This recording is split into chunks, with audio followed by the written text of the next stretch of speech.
Kalau untuk sholat fardu, kalau terpaksa saya kira tidak apa-apa, tapi yang penting jangan ngomong aja sih sebenarnya. Yang penting jangan ngomong aja dan tetap tidak membelakangi kiblat ya. Iya. Iya. Iya. Kalau sholat fardu sebenarnya tidak boleh dibatalkan kecuali batal ya. Tidak boleh dibatalkan kecuali batal. Kalau sholat sunnah masih boleh dibatalkan kalau sholat sunnah. Batalnya ketika misalnya di tengah-tengah angin keluar angin itu, tapi selesai dulu terus baru ulang lagi gitu. Kalau keluar angin kan otomatis batal. Ya udah langsung ya berhenti kan batal. Jangan selesaikan dulu. Memang karena udah batal. Kalau yang sholat rawatibnya Pak, misalnya zuhur udah baru selesai, Iya. yang wajibnya selesai, terus ada tamu. Terus berikutnya lagi yang sholat ba'diyah zuhurnya gimana? Nabi itu pernah habis sholat zuhur terima tamu sampai asar. Nabi mengerjakan ba'diyah zuhurnya setelah asar.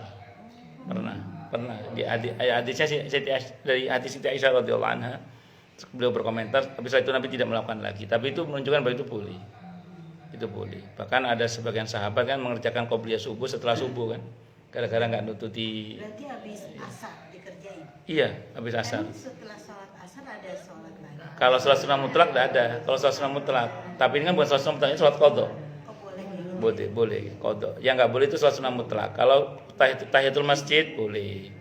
Terus sholat jenazah boleh karena ada sebabnya. Itu termasuk ada sebabnya, yaitu mengqadha ba'diyah zuhur. Itu Siti Aisyah yang cerita itu. Nabi pernah, jadi beliau tidak langsung mengerjakan sholat ba'diyah. Malah ba'diyah itu kan sebaiknya diceda kan. Jangan langsung. Diceda dengan zikir atau diceda dengan pindah tempat ba'diyah itu. Iya, betul. Itu. Jadi kalau ada orang salah langsung ba'diyah itu malah dalam Islam tidak boleh. Jadi pernah ada orang ngerjain gitu, kata Muawiyah, kamu kan udah tahu bahwa itu dilarang oleh Nabi kan, bahwa ya diceda dulu dengan zikir atau pindah tempat, kata beliau. Itu kata Muawiyah bin Abi Sufyan radhiyallahu anhu. Tapi kebanyakan nafsu, bahwasanya hanya pindah tempat aja nggak apa-apa kan? Tidak apa-apa, yang penting pindah tempat ya. Karena takut takut nanti keburu kentut atau apa gitu ya.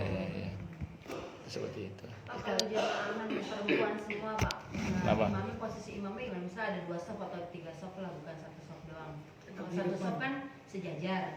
Nah kalau misalnya ada 2 saf atau 3 saf, Di depan imamnya tetap sesuai posisi imam nggak? Saya mau terangkan dulu untuk sholat perempuan ya. Kalau kita merujuk pada prakteknya Siti Aisyah radhiyallahu anha, perempuan itu kalau jadi imam ya jadi imam kan di tengah ya, di tengah. Terus makmumnya kan di kanan kirinya itu sejajar. Tapi dalam mazhab Syafi'i sejajarnya itu tetap tumitnya makmum di belakang tumitnya imam. Iya, jadi tumit ini misalnya ini tumitnya imam, tumitnya makmum di bawahnya, di belakangnya itu. Tapi sejajar. Itu kalau versi hadis Aisyah radhiyallahu anha.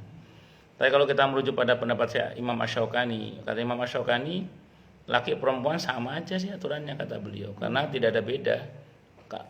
Hadisnya shallu kama raaitumuni usolli. Salatlah kan sebagaimana kalian melihat aku salat. Dulu Nabi salatnya mencontohkannya enggak dibedakan antara laki perempuan. Yang membedakan Siti Aisyah radhiyallahu anha itu pun beliau tidak dalam bentuk ucapan tapi dengan sikap. Bisa saja sikap itu kan karena kondisi ruangan yang sempit kan. Nah, makanya di sini yang saya tahu ya, ibu mau sejajar dengan ketentuan tumit di belakang enggak ada masalah. Ya, nanti sop belakang nyusul aja seperti biasa. Atau seperti biasa imam di depan, makmum di belakang kayak laki-laki. Kenapa begitu? Ya karena yang saya tahu kalau kata Imam Asy-Syaukani nggak ada beda antara laki dan perempuan. Acuannya hadis sahih itu, shallu kama raaitumuni usolli. Nah, dulu Nabi mencontohkannya ya laki perempuan sama saja. Itu kalau kita merujuk pada Imam Asy-Syaukani ya. Wallahu alam bishawab. Jadi terserah ibu pilih mana. Karena pernah ada jamaah saya itu depan belakang gitu ditegur itu. Bahkan Buya Yahya termasuk yang keras itu Buya Yahya itu. Buya Yahya itu termasuk yang keras sekali mengatakan bahwa harus sejajar, tidak boleh perempuan tidak berada di depan, makmumnya di belakang, sejajar kalau perempuan. Itu beliau agak keras juga beliau itu. Kalau saya karena terlanjur sudah, bukan berarti saya lebih alim dari beliau, bukan, cuma saya terlanjur baca pendapat Imam Asy-Syaukani yang mengatakan, kata Imam Asy-Syaukani dalam masalah sholat laki perempuan tidak ada bedanya, karena hadisnya shallu kama raaitumuni usolli. Itu kata Imam Asy-Syaukani yang saya pernah baca. Nah, saya pribadi ngelihat perempuan berjamaah depan belakang saya nggak marah. Terus kalaupun sejajar saya juga nggak marah. Kenapa? Ada dua-duanya ada dalilnya, ada dasarnya itu. ada dasarnya. Saya kira itu. Wallahu a'lam bishawab. Pengertian sejajar bukan kakinya sejajar loh ya. Jadi tetap ya tumitnya makmum di belakang tumitnya imam tetap. Ya, monggo yang lain silakan kalau ada. Pak, kalau sunat rawatib di rumah itu setiap pas habis sholat rawatibnya tempatnya boleh di situ juga apa bagusnya geser atau dirubah lagi? Kalau bahasanya Nabi itu gini loh Bu, jangan seperti onta yang makan di situ, tidur di situ, pup di situ, semua di situ. Mbok ya dibagi, kebaikan itu dibagi. Makanya kan disunahkan itu dari wajib ke sunnah atau sunnah ke wajib itu sebaiknya pindah tempat.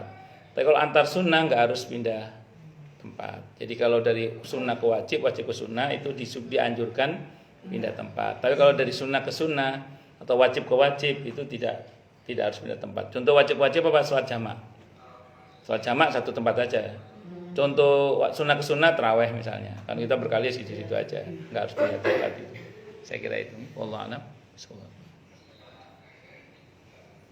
Tadi bertiga. Kalau nggak saya berat bawanya. Iya. Jadi ada batu bertiga. Monggo yang lain silakan kalau ada. Jelas semua ya? Jadi salah. Atau tidak jelas semua? Qobliyah judo itu kan bisa dilakukan dua-dua atau langsung empat kan ya? Terus. Qobliyah zuhur. Qobliyah zuhur itu bisa 2, bisa 4, 4 bisa 2, bisa langsung 4 itu bisa langsung bablas tanpa tahiyat awal, bisa pakai tahiyat awal. Ya, kalau kata Imam Nawawi. Cuman yang lebih baik 2 salam. Yang lebih baik. Boleh. Cuman kalau ibu nanya yang lebih baik 2 salam. Ya. Ya, ada lagi? Gitu ya, Pak. Kalau sholat hajat 4 Iya. rakaat gimana Pak? Kenapa? Sholat hajat 4 rakaat yang keduanya Kenapa? pakai tahiyat itu. Gini, ibu sholat hajat ini ceritanya. Misalnya Langsung 4 rakaat. Kalau 4 rakaat kan gini, prinsip sholat sunnah itu gini. Fatihah surah rakaat pertama, kedua Fatihah surah, ketiga Fatihah surah, keempat Fatihah surah. Semua Fatihah surah. Kalau sholat sunnah itu. Yang kedua, metodenya bisa pakai tahiyat awal. Bisa nggak pakai tahiyat awal? Kalau kata Imam Nawawi, dua-duanya boleh. Cuman kalau saya pribadi, andaikan langsung yang 4, saya lebih suka tidak pakai tahiyat awal. Saya lebih suka yang terus. Ya, saya memegang pendapat biar beda dengan sholat fardu. Ada pendapatnya begitu kan? Cuman kalau kata Imam Nawawi boleh disela dengan tahiyat awal boleh, tidak apa-apa. Jadi bisa dengan 2 tahiyat, bisa dengan 1 tahiyat. Terserah. Wallahu a'lam bishawab. Tadi apa? Berarti 2, 4, 2. Iya, betul. Atau 4. Jadi 2, 4, 2 bisa. Kok belakangnya 4? Bisa 4, bisa 8. Kan kok qobliyah dan ba'diyah zuhur itu 2, 4, 4. Kalau terawih di rumah gitu Nggih. Pak, kayak sholat hajat tapi Boleh, tidak ada masalah. langsung nggak pakai salam yang pertama. Boleh, tidak ada masalah. Tahiyat. Ya boleh, tidak ada masalah. Cuman yang lebih baik memang 2 salam. Ya, yang lebih baik. Terawih harus gitu ya. Sebaiknya gitu memang, sebaiknya. Jadi kalau ibu nanya ke saya, sebaiknya memang sholat sunnah itu 2 salam. Kecuali witir ya. Kalau witir bisa langsung 3, bisa langsung 5, ya bisa langsung 7. Ya. Kalau Ustadz Afif itu tidak mau itu langsung 4 itu. Ya beliau nggak mau. Ya beliau kalau terawih di masjid tertentu 4 itu beliau nggak mau. Beliau maunya 2 kalau beliau. Ya kan pendapat sah-sah saja memang. Itu kalau ada, tapi sebaliknya saya juga punya kawan Ustadz juga. Kalau di situ 2 dia nggak mau, dia maunya 4. Ada juga. Saya punya dua kawan Ustadz begitu. Ya, kalau Ustadz Afif itu termasuk yang beliau nggak mau kalau langsung 4, maunya 2. Kalau diminta 4 beliau nggak mau beliau. Ya, tapi kalau yang teman saya satunya lagi maunya 4. Kalau 2 dia nggak mau, dia maunya 4. Ada. Kenapa? Iya, kembali pada ya hujannya masing-masing. Kalau saya alhamdulillah mau 2-duanya. Iya, karena kan sudah saya pelajari. Imam Nawawi yang mengatakan boleh sholat sunnah itu langsung 4 boleh. Cuman kata beliau bisa langsung bablas 4, bisa pakai tahiyat awal kata beliau. Terus tapi dihitung dari manapun 2 salam itu lebih baik.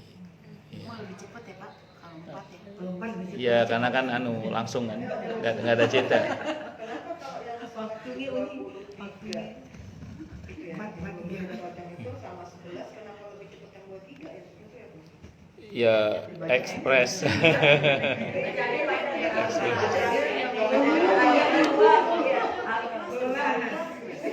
Bacanya triple tuh. Al-Ikhlas sama Wal-Asri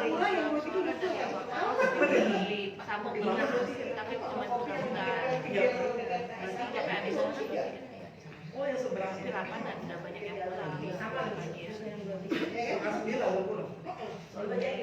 Ada lagi atau cukup? Cukup dulu ya. Kita tutup dengan hamdalah. Alhamdulillahirabbil alamin. Semoga kajian kita bisa bermanfaat mubarakah fid dini wa dunya wal akhirah untuk kita, keluarga kita dan seluruh umat Islam semuanya, dan mudah-mudahan kita semua dijadikan oleh Allah sebagai orang-orang yang sukses dunia akhirat, selamat dunia akhirat, bahagia dunia akhirat, dan dipermudah urusan kita oleh Allah fid dini wa dunya wal akhirah. Semoga Allah limpahkan hidayah selalu untuk kita, semoga Allah tingkatkan selalu hidayah untuk kita, dan semoga Allah berikan hidayah untuk siapapun yang melihat kita. Subhanakallahumma bihamdika asyhadu an la ilaha illa anta astaghfiruka wa atubu ilaik. Sallallahu alaihi Muhammad wa ala alihi wasallam. Saya mohon maaf. Wassalamualaikum warahmatullahi wabarakatuh. Waalaikumsalam.